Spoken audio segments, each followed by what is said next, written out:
Bienvenue à cette toute nouvelle émission à la découverte d'un monde nouveau. Nous vous présenterons des gens originaires de la Côte-de-Beaupré ou de l'île d'Orléans qui sont présentement à l'extérieur du pays pour diverses raisons. Et nous vous présentons également des gens qui ont à circuler régulièrement à travers le monde pour différentes raisons également. Nous allons également avoir l'occasion de voir des gens, des immigrants qui viennent s'installer dans notre belle région. Sur ce, bonne émission!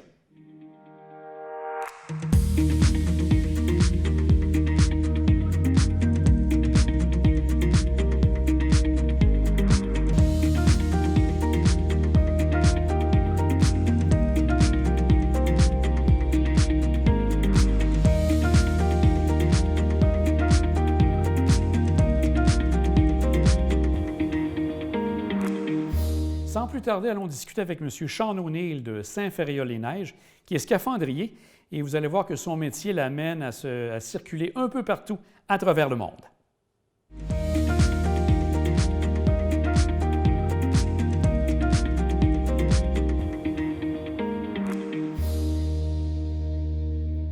Moi, ça fait 16 ans que je fais ce métier-là. Je suis allé à l'école pour ça en 2004. Puis, en sortant de l'école, j'ai tout de suite décollé, puis je fais ça depuis ce temps-là. Est-ce qu'il y a des particularités? Je crois que vous allez quand même assez en profondeur. Si vous êtes scaphandrier, pouvez-vous nous en parler? Oui, absolument. Dans la plongée sous-marine, il y a différents, comme un peu de grades, là. Moi, ce que je fais présentement, c'est la saturation. Donc, ça, c'est le travail le plus profond. On vit... Grosso modo, on vit sous pression dans des chambres hyperbares pendant un mois à la fois, dans une capsule sur un bateau. À tous les jours, on transfère dans une cloche de plongée qui est toujours pressurisée. Ça nous permet de descendre dans le fond de l'eau à la même pression à laquelle on travaille.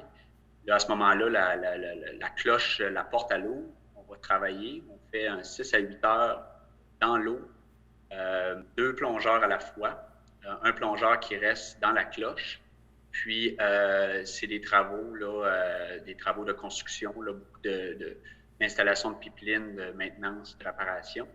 Puis, à la fin de notre 6 à 8 heures, on revient à la cloche remonte sur le bateau, se transfère sur la capsule, puis on s'en va se doucher, se coucher, on recommence le lendemain. Puis, ça dure 28 jours en ligne.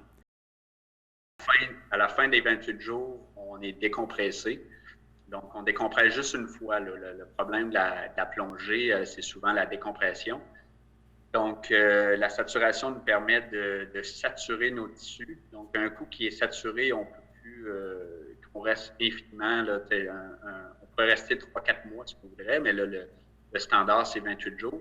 Ça nous permet de décompresser juste une fois à la fin de notre contrat au lieu de monter et descendre à tous les jours, ce qui ne serait pas possible à les profondeurs que je plonge. Là. Quand on est à 300, 400, 500 pieds, 600 pieds de profondeur, là, ça ne serait juste pas viable de sauter à l'eau du bateau, aller travailler puis revenir. Il y aurait trop de perte de temps. Donc, ça doit ressembler un peu à ce que vivent un peu les astronautes, si je me trompe? Oui, absolument. C'est très comparable. C'est juste qu'on est dans l'eau. C'est quand même comique parce que techniquement, nous, on est plus loin en temps pour revenir à la surface s'il nous arrive quelque chose qu'un astronaute. Là. Parce qu'un astronaute là, qui part de la station spatiale là, est à une journée ou deux d'être sur Terre quand il décide de revenir. Par contre, nous, exemple, à 400 pieds de profondeur, dans c'est une moyenne, mettons, de mes plongées, on est à 5 jours de décompression. Donc, ça peut, s'il arrive quelque chose, qu'il arrive n'importe quoi, on est toujours à 5 jours de décompression de sortir de là, parce que sinon, la cause de décompresser trop rapidement serait pire que la maladie ou la blessure en tant que telle. Et de votre côté, vous devez voir, en ayant tout près des équipements pétroliers, vous devez voir, est-ce que vous voyez des requins, des poissons assez gigantesques? Oui, bien, j'ai des bonnes histoires de poissons. Ça dépend des endroits. Il y a des endroits qu'on travaille, qu'on a zéro visibilité, qu'on voit absolument rien pendant tout le temps qu'on est là. On appelle ça comme la soupe au pois. OK. On ne se voit même pas la main devant nous, là. Par contre, il y a des contrats que j'ai faits qu'on pouvait voir là, des centaines de pieds, des visibilités extraordinaires.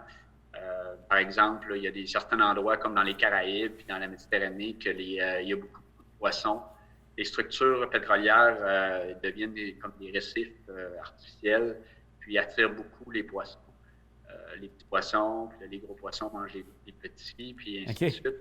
Puis j'ai eu quelques reprises, là, surtout au Congo, quand je travaillais en Afrique, là, il y avait beaucoup de requins noirs, là, à Pointe-Noire, pardon, mais des tout petits, là, rien de dangereux, mais c'est sûr que ça surprend un peu.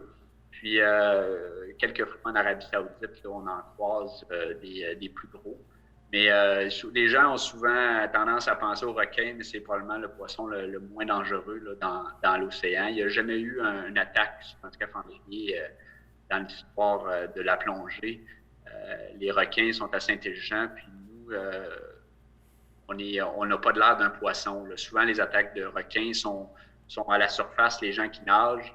Ils semblent être soit un phoque en détresse, puis ils vont regarder, mais nous, on n'a aucunement là, le look d'un poisson. Donc, j'ai jamais entendu parler de personne qui a été attaquée. C'est juste un petit peu un petit stress quand t'en vois un, parce qu'avec toutes les histoires qu'on entend, mais non, il n'y a pas. J'ai jamais eu de problème avec les requins. Par contre, il y a plein d'autres poissons, des serpents de mer qui peuvent être un peu plus dangereux, ou on appelle ça des chicken fish. Là, c'est des poissons, je ne connais pas le terme en français malheureusement, là, mais c'est des poissons là, qui sont super beaux, là, qu'on met là, qui coûtent très cher dans les aquariums. Là, on parle de 1 000, 2 000 $ mais nous, on en voit des centaines. Il ne faut vraiment pas y toucher parce que leurs épines sont venimeux. Mais on a encore une fois, on a un équipement de protection, là, des gants, puis c'est très, très rare qu'il y a des blessures au niveau des poissons. Là. Il y a, mettons, des méduses, là, des jellyfish qui peuvent des fois là, rentrer dans certains endroits là, qui peuvent chauffer quelques minutes. Mais à part de ça, là, je dirais que les poissons là, sont plus le fun à regarder, puis ils n'ont pas tendance à rester très proches très longtemps parce que on fait beaucoup de poussière, on fait du bruit dans l'eau, donc ils sont moins attirés. C'est sûr qu'ils viennent faire leur petit trou. Par contre, il y a certains poissons, là, j'ai des histoires cocasses là, de certains poissons là, qui sont très territoriales. Puis si toi, tu arrives dans leur territoire, ils ne se tasseront pas. Souvent, c'est des poissons qui vivent très longtemps. Moi, j'ai déjà eu, pendant 10 jours, on travaillait sur une structure. Puis, on était à côté d'un poisson là, qui était la grosseur d'un Volkswagen. Là. C'était un poisson d'environ 1000 livres là, qui était gros, là, puis avec une bouche plus grosse que ma tête. Aucunement dangereux, mais il ne voulait pas se tasser. Fait qu'à tous les débuts de quart, il fallait le pousser pour qu'il se tasse. Puis là, il collait. Puis là, tu sais, c'était comme une bataille constante juste pour avoir accès à l'endroit qu'on travaillait. Mais encore une fois, c'est des histoires.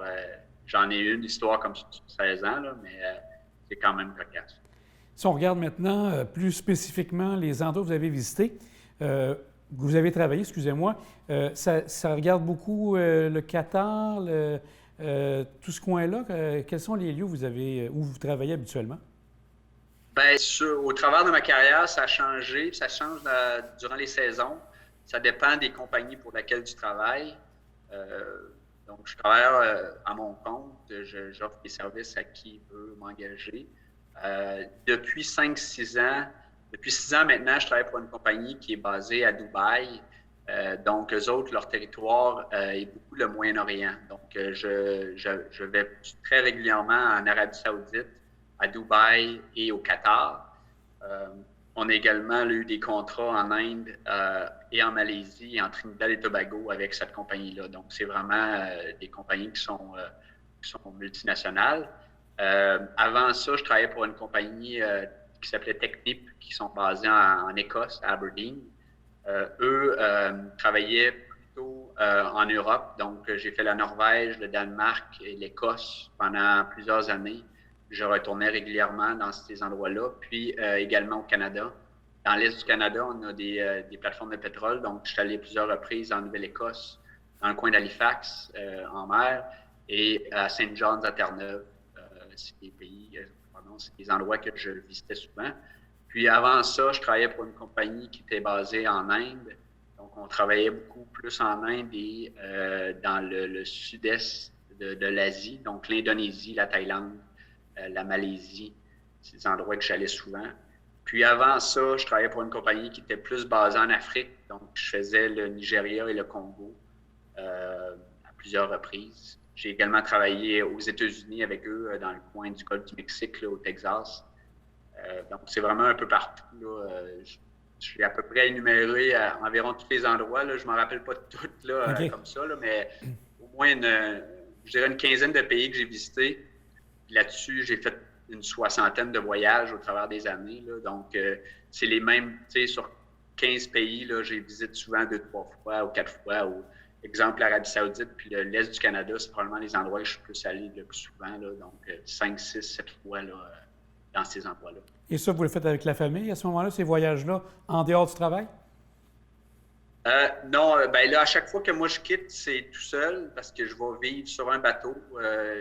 La famille ne peut pas venir avec moi, même s'ils voudraient. Là, on arrive à l'aéroport du pays qu'on s'en va, on va peut-être coucher un soir à l'hôtel, puis le lendemain matin, on prend souvent un hélicoptère pour nous amener sur un bateau en mer, où le bateau est au port, on embarque sur le bateau, puis on s'en va mobiliser le bateau en mer. Non, la famille reste toujours à la maison. Je suis basé à Saint-Féréal-des-Neiges, au Mont-Saint-Anne. Puis, c'est arrivé à quelques reprises, par contre, qu'entre mes contrats, un contrat, ça dure entre 6 à 8 semaines en général.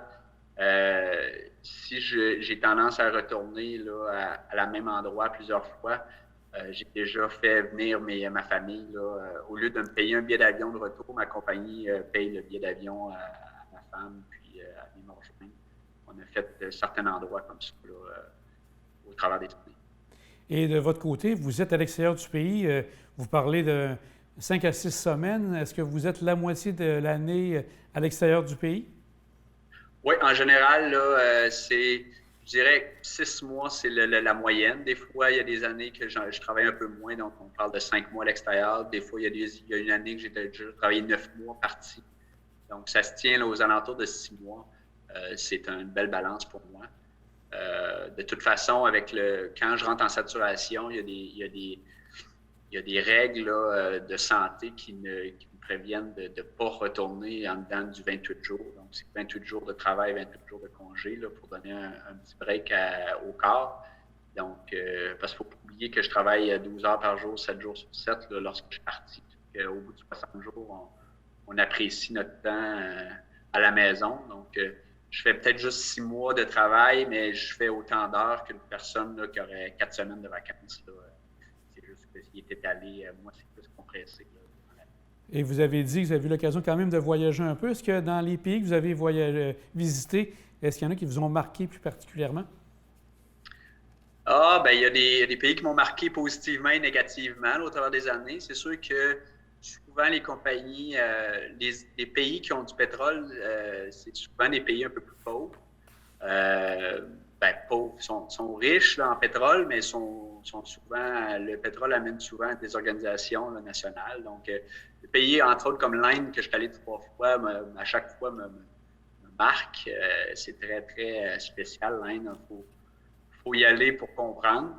J'irai pas par moi-même en vacances. Là. Il y a des gens qui sont attirés vers ça, là, mais moi, c'est un peu moins mon genre. Il y a aussi le Nigeria. Je suis allé dans un moment où est-ce que c'est encore comme ça aujourd'hui, là, mais il y a une dizaine d'années, quand j'y allais, là, il y avait une question de sécurité. Il y a beaucoup d'enlèvements là-bas. On avait des gardes de sécurité, on avait des mitraillettes, on a des convois d'auto pour nous amener d'un endroit à l'autre. C'est très marquant pour un petit gars de campagne là, de voir tout ça. Là.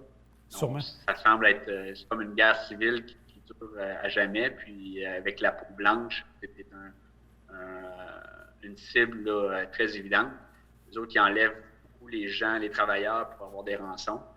Fait que, j'ai des histoires là, que je pourrais vous raconter par rapport à ça. Là. Il y a eu des enlèvements des gens que je connais. Là, il y a la malaria en plus de ça. L'Afrique, c'est vraiment un endroit spécial. Là, d'un côté positif, moi, des pays que j'ai adoré, c'est la Norvège. Je suis allé à 2 reprises. Je suis allé à Bergen et à Stavanger. C'est un pays merveilleux. Moi, j'aimerais ça un jour. Je suis jamais allé en vacances, puis j'aimerais ça y retourner en vacances. Je dirais que c'est un de mes pays là, préférés. Là. Il y a toujours l'Asie qui est un peu plus qui est party quand on revient en mer. Là, c'est des endroits le fun à visiter, puis c'est un monde complètement différent où est-ce qu'il y a de la sécurité. On ne se sent pas en danger. Il y a moyen d'être complètement dépaysé là, quand on se promène. Bien, M. O'Neill, c'était fort intéressant. J'aurais eu encore beaucoup plus de questions, mais on aura sûrement l'occasion de se reparler bientôt. Alors, merci beaucoup pour votre disponibilité. Ça me fait plaisir, merci.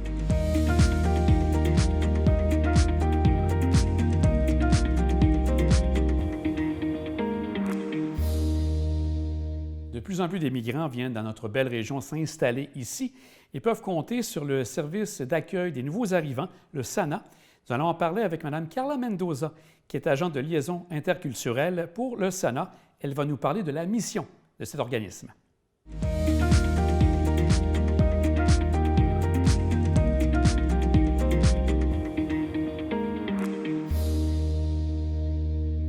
Les SANA favorisent l'intégration socio-professionnelle de toute nouvelle arrivée sur la côte de Beaupré et de l'île d'Orléans.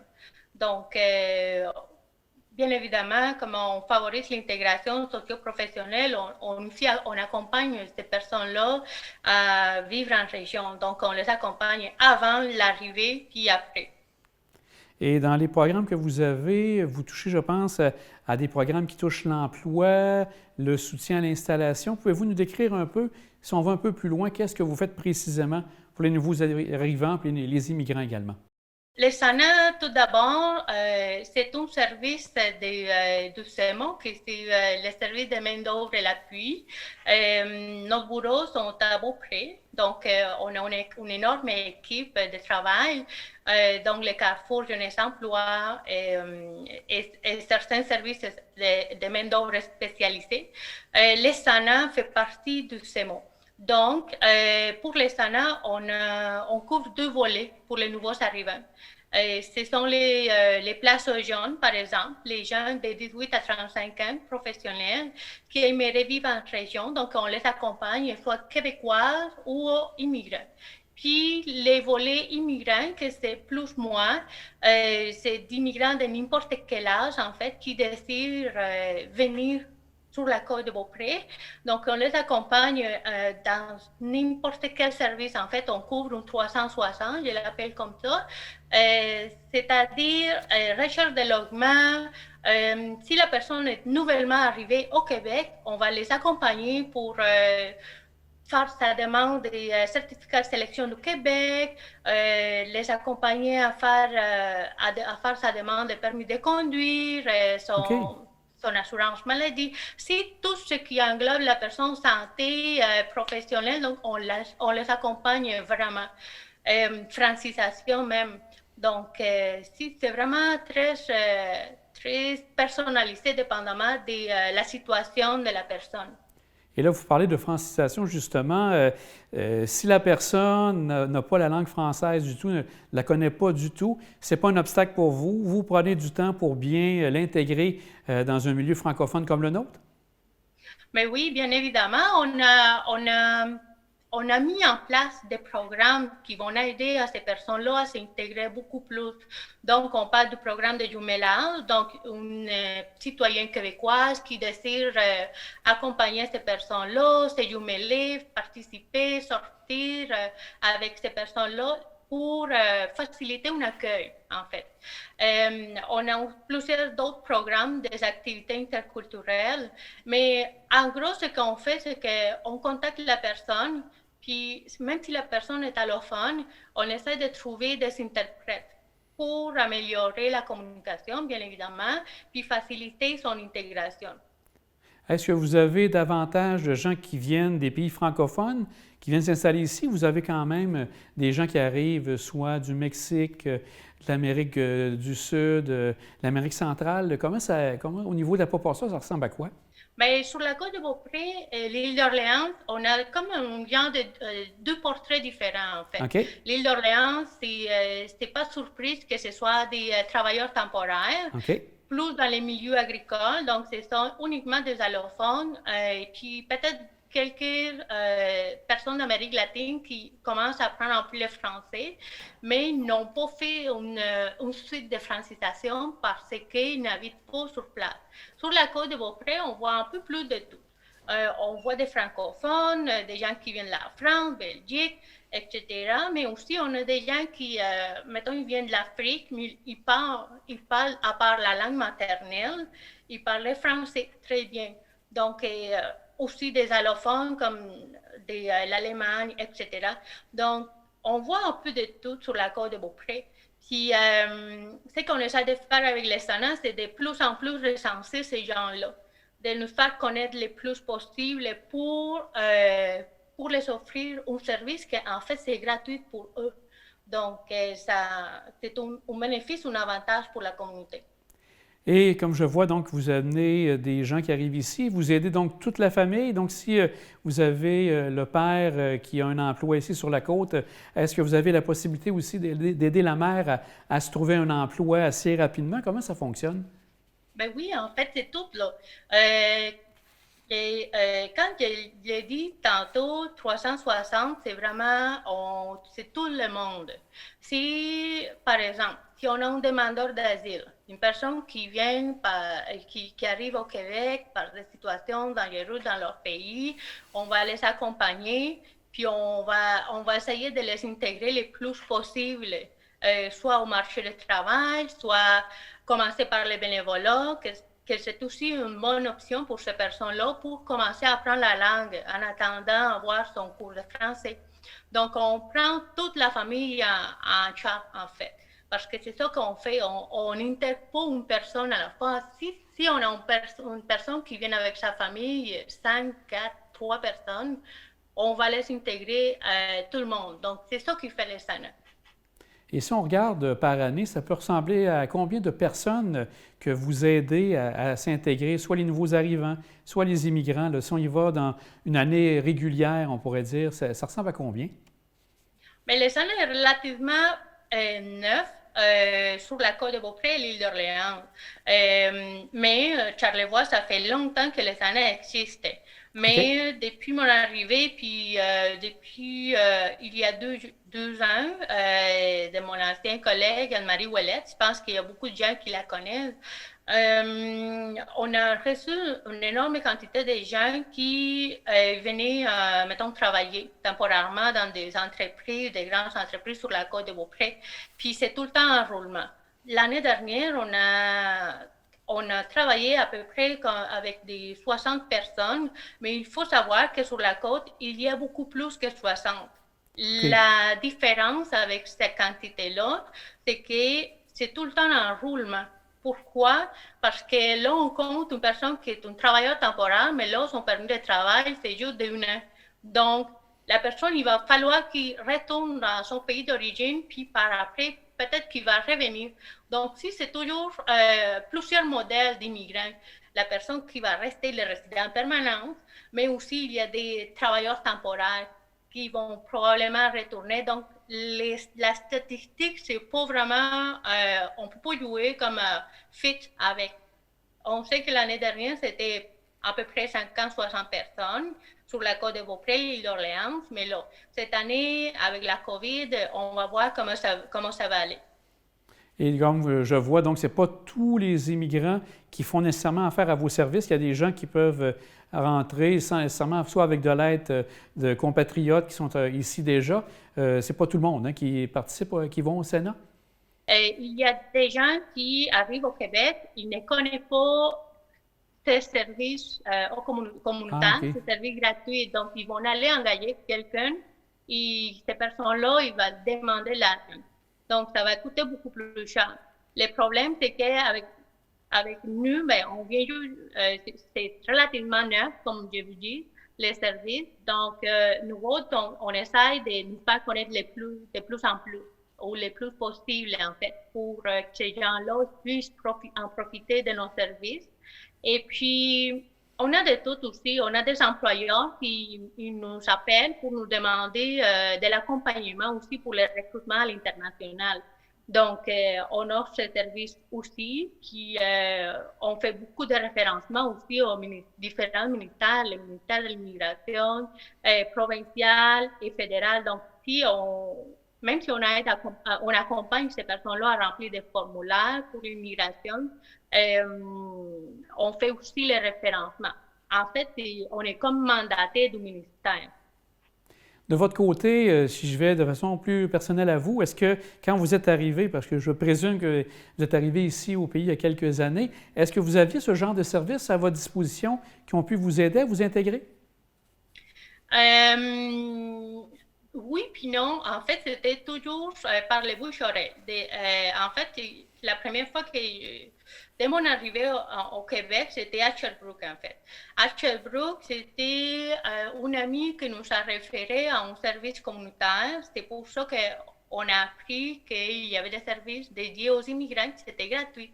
Donc, ça a été énormément, c'était vraiment une bonne nouvelle pour nous, parce qu'il y avait aussi des intervenants, des interprètes en espagnol, donc on pouvait quand même se sentir accueillis, bien accueillis. On sentait qu'il y avait des services mis en place pour les gens comme n'importe quel immigrant en fait.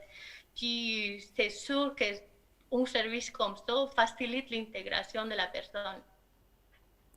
Et en terminant, Madame Mendoza, est-ce que vous avez des coordonnées à donner pour que les gens puissent vous rejoindre pour avoir, bien sûr, tous les services que vous avez énumérés qui sont fort nombreux et à lesquels vous pouvez vraiment aider les gens qui arrivent ici? Mais c'est pas trop compliqué, en fait. Je pense que la façon la plus facile, c'était de contacter votre hôtel de ville. Si vous habitez sur la côte de Beaupré ou à l'île d'Orléans, n'importe quel hôtel de ville va vous donner toutes les coordonnées, la référence facile. Sinon, notre numéro de téléphone, c'est le 418-827-8211 et mon numéro de poste, c'est le 530. Un grand merci, Mme Mendoza. C'était bien intéressant et au plaisir de se reparler bientôt. Merci beaucoup pour l'invitation, puis au plaisir.